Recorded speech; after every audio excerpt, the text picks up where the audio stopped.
Bonjour et bienvenue. On va aborder dans cette vidéo la méthode de régression logistique. On va essayer de comprendre son principe, comment estimer le modèle, comment évaluer le modèle et le comparer à d'autres modèles, et comment utiliser le modèle pour prédire les classes de nouvelles observations. Donc le contexte général, on est face à une variable qualitative, généralement une variable binaire à expliquer. Et on a des variables explicatives qui peuvent être numériques et ou binaires. Donc, on va expliquer le cas d'une régression logistique simple pour k égale 1, une seule variable explicative, et les explications peuvent être généralisées pour une régression logistique multiple avec k supérieur à 1. Donc, on a une variable dépendante binaire, 0, 1. On veut la modéliser avec une variable x. Il est très difficile de modéliser y variable qualitative en fonction d'une fonction mathématique. Et donc, l'idée est de modéliser la probabilité que y égale à 1, une classe de la variable cible, sachant la variable explicative, en fonction de la variable indépendante. Donc là, on a une variable quantitative qui est une probabilité entre 0 et 1. Bon, une fonction intuitive, c'est de modéliser cette probabilité sous forme d'une combinaison linéaire. Mais le problème, c'est que la probabilité appartient à 0,1, alors que dans le cas d'une régression linéaire avec une variable continue, cette combinaison peut ne pas être entre 0 et 1. Donc là, on a un problème, on ne peut pas écrire l'égalité. Donc l'idée, c'est de transformer cette combinaison linéaire en une fonction qui peut s'adapter à cette égalité. Donc la fonction logite est une solution intuitive parce que c'est une fonction qui est sous forme de S, pseudo-linéaire entre 0 et 1, et asymptotiquement majorée par 1 et minorée par 0. Là, c'est un cas d'une régression simple, logistique simple. Donc on a une variable x numérique, continue, une variable y 0 et 1. Et donc, si on fait une régression linéaire, là, on voit que la droite peut dépasser les bornes 0, 1, alors qu'une régression logistique s'adapte parfaitement. Donc, la fonction logite, elle a cette expression-là. Donc, pour le cas, bien sûr, d'une régression logistique simple. Donc, l'objectif est de modéliser la probabilité y égale à 1, sachant x, égale exponentielle bêta 0 plus bêta 1x sur 1 plus exponentielle bêta 0 plus bêta 1x. Donc, ce qu'on va estimer pour avoir le modèle, pour le cas simple, c'est estimation des bêta i, donc pour notre cas, les deux bêta chapeau 0 et bêta chapeau 1.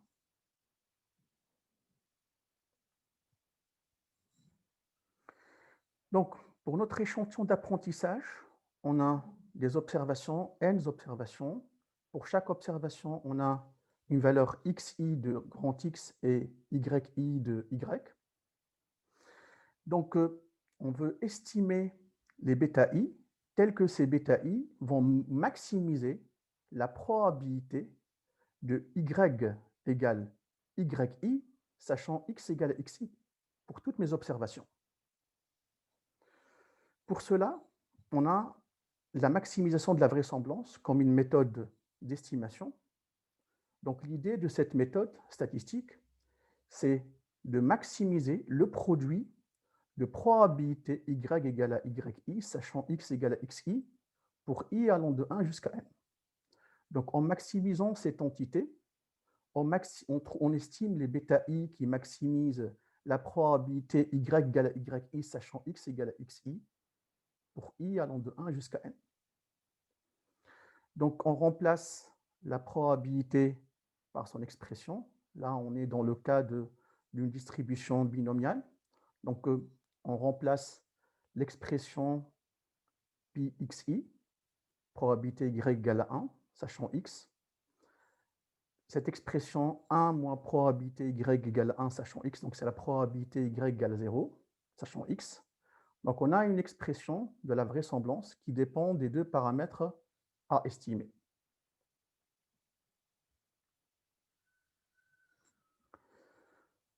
Pour estimer les paramètres, généralement, on applique le log sur l'expression afin d'avoir une expression avec une somme plus facile à maximiser.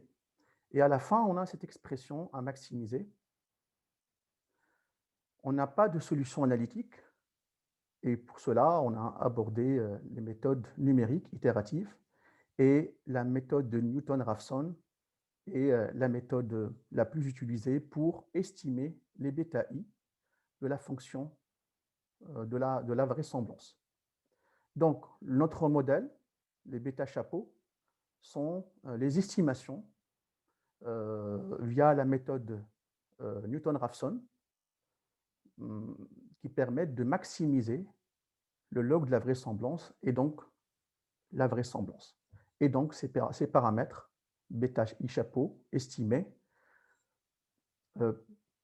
nous permettent de maximiser la probabilité de y égale à yi, sachant x égale à xi, pour i allant de 1 jusqu'à n.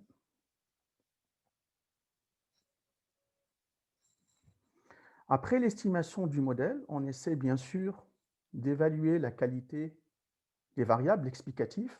Pour notre cas, on a une seule variable. Et pour cela, on utilise un test statistique. Pour notre cas, c'est le test de Holt.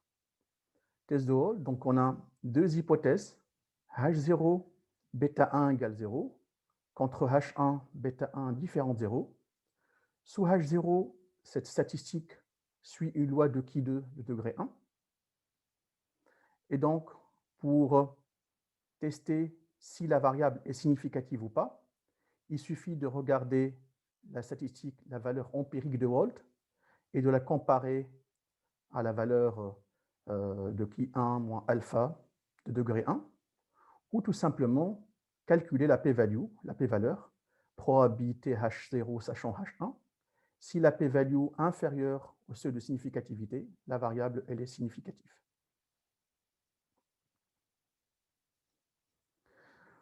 Pour évaluer la qualité de la modélisation, on a le coefficient de R carré de Box-Cox. C'est le coefficient similaire au coefficient de la régression linéaire. Donc, R2 égale 1 moins, on a un rapport de la vraisemblance avec seulement la constante. Et au dénominateur, on a la vraisemblance avec les variables.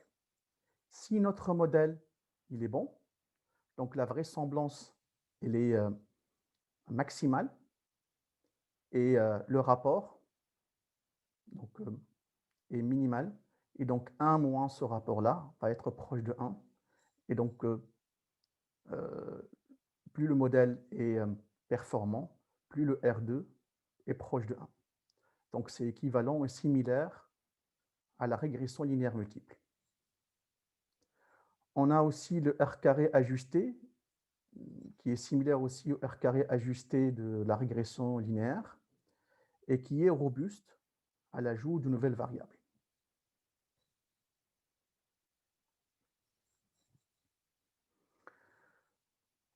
Si on veut comparer notre modèle à d'autres modèles de régression, par exemple, on a deux modèles de régression logistique. Le premier modèle est composé de K variables. Le deuxième modèle est composé de K plus P variables. Donc, on a un nombre qu'on a ajouté, un nombre de variables explicatives qu'on a ajouté à notre modèle. Et on veut évaluer l'apport de ces variables qu'on a ajoutées. Donc, pour cela, on va utiliser la déviance. La déviance, avant de l'introduire, on va essayer de comprendre la vraisemblance du modèle saturé, c'est-à-dire la vraisemblance du modèle parfait, tel que toutes les variables explicatives et toutes les interactions ont été prises en compte, et on a une vraisemblance maximale. Et on a notre vraisemblance du modèle, notre modèle avec K variable. Donc la déviance, c'est moins de log de la vraisemblance du modèle, moins log de la vraisemblance du modèle parfait. Bon, le modèle parfait, sa vraisemblance égale 1, donc log de 1 égale 0, donc on a moins 2 log du modèle avec K variable.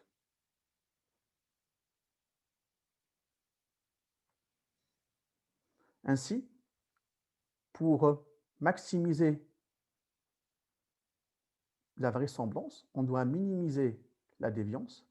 Et donc, plus la déviance d'un modèle est faible, plus le modèle il est meilleur que d'autres modèles. Donc, si on veut comparer deux modèles, un premier modèle avec K variable et un deuxième modèle avec K plus P variable, il suffit de comparer leur déviance. Et plus la déviance est faible, plus le modèle il est meilleur.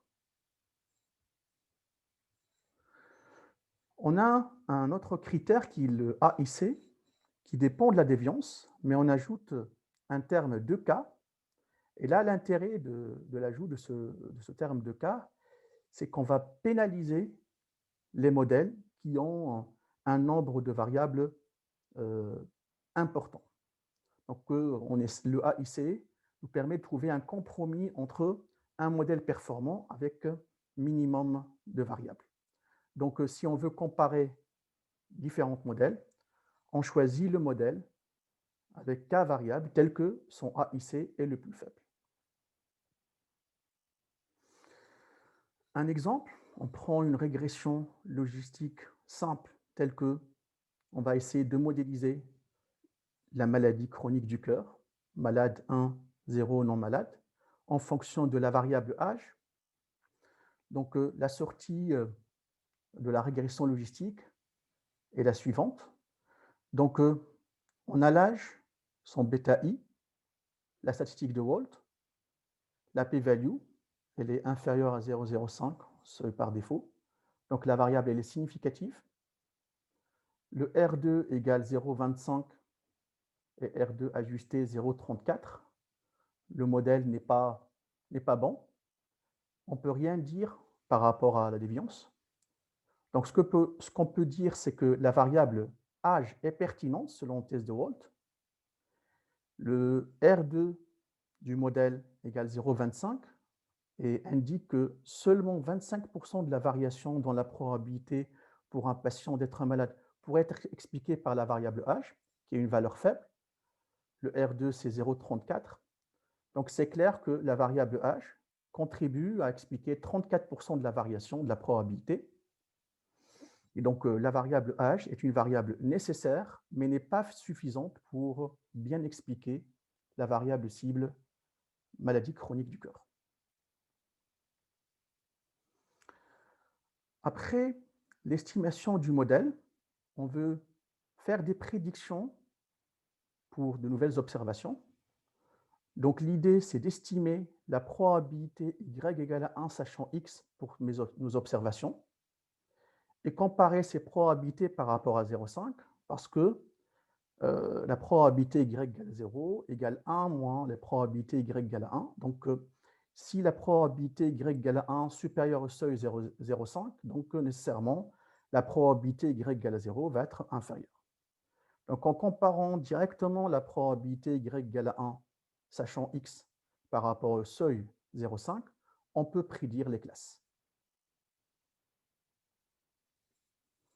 Après, pour évaluer la qualité du modèle, après l'estimation du modèle sur un échantillon d'apprentissage, on calcule donc, la prédiction. Là, on a deux classes A, B qu'on veut modéliser et prédire. Sur l'échantillon test, donc, on a prédit les classes A et B et on a fait une matrice de confusion telle que chaque valeur A réelle, on compte le nombre de valeurs A correctement prédites, de même pour B, et à partir de la matrice de confusion, on calcule les taux de bon classement par classe et le taux de bon classement total. Donc, le taux de bon classement total, c'est la somme de la diagonale sur total fois 100. Et par classe, c'est la valeur dans la diagonale sur le total de la valeur de la somme en ligne.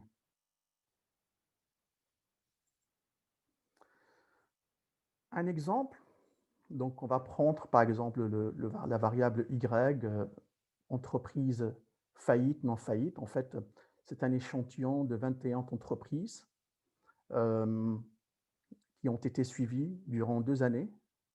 Et on a 21 entreprises qui ont fait faillite contre 25 qui sont restées en bonne santé financière. On a 4 variables explicatives, 4 variables comptables, et on a essayé de modéliser cette variable Y en fonction de ces 4 variables explicatives. Voilà un peu un aperçu des données des entreprises. En estimant le modèle, on a le R2 égale 0,72, R2 ajusté. Donc le modèle, il est correct, on peut l'améliorer bien sûr. Les variables explicatives, on regarde la significativité, on voit qu'il y a une seule variable qui est significative. Et on ne peut rien dire par rapport à la valeur de la déviance. Donc en estimant les paramètres, donc là, on est en train d'estimer, le modèle est en train d'estimer la probabilité Y égale à F, faillite, sachant X. On a cette expression du modèle. Et par la suite, sur l'échantillon test, on calcule la matrice de confusion et le modèle me permet de prédire convenablement 91% et correctement 86% des entreprises non faillites et 85% des entreprises en faillite. Voilà. Merci et à bientôt pour une nouvelle vidéo.